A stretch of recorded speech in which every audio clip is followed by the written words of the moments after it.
The morning Caroline started her new job felt normal on the surface. But deep down, I couldn't shake the feeling that something was brewing.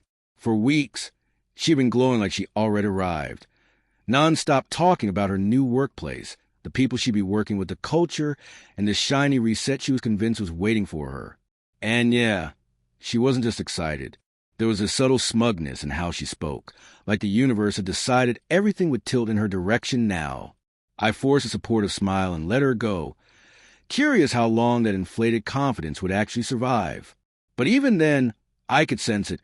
Her habit of pushing boundaries and crossing lines was going to collide with reality sooner or later. When she walked out the door that morning, she wore this carefree, weightless smile. She genuinely had no idea how fast the vibe would flip. The first signal showed up when she introduced me to her co-workers. She turned to them, wearing that casual superiority she always used around new people, and said, "This is my roommate. Not husband, not partner, not the man who lived through her entire life story for years. Just roommate." It was tossed out so lightly, yet the disrespect in it hit like a slap. My jaw tightened, but I let the moment sit there for a second, letting her ego float around untouched. Then calmly, evenly, I stepped forward and replied, "Actually, this is my ex-wife." The sentence itself was soft, but the result was brutal and instant. The whole space froze. Seconds stretched out like an eternity. Caroline's confident mask faltered.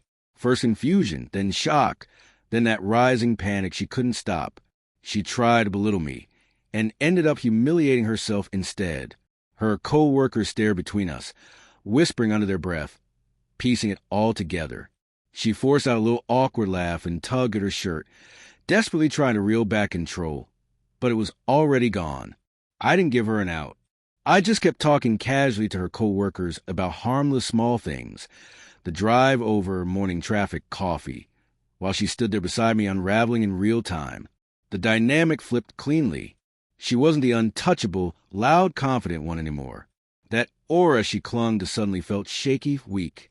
She expected me to blow up emotionally, embarrass myself, react messy.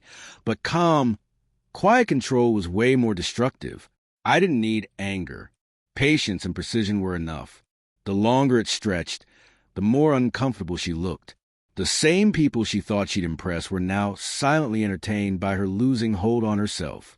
Eventually, she collapsed into a chair, drained.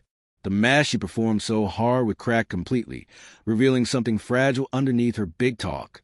She whispered these shaky, real apologies, the kind she never actually used. But they came after the damage was done. She finally understood that arrogance without respect eventually destroys itself. By the time work ended, that loud, bragging version of her who walked into that place earlier didn't exist anymore. She avoided my eyes. She couldn't face the steady quiet I held. I didn't mock her, didn't say a single cutting word. I just walked out with her, letting silence handle the outcome. Later, when she tried explaining herself, trying to soften what happened, it changed nothing. I listened with the same calm I held the entire day. She realized the lesson without a speech. Confidence built on pretending collapses fast. Arrogance with no respect eventually folds in on itself. Some truths don't need yelling or rage. Sometimes the quiet truth is the most painful consequence of all.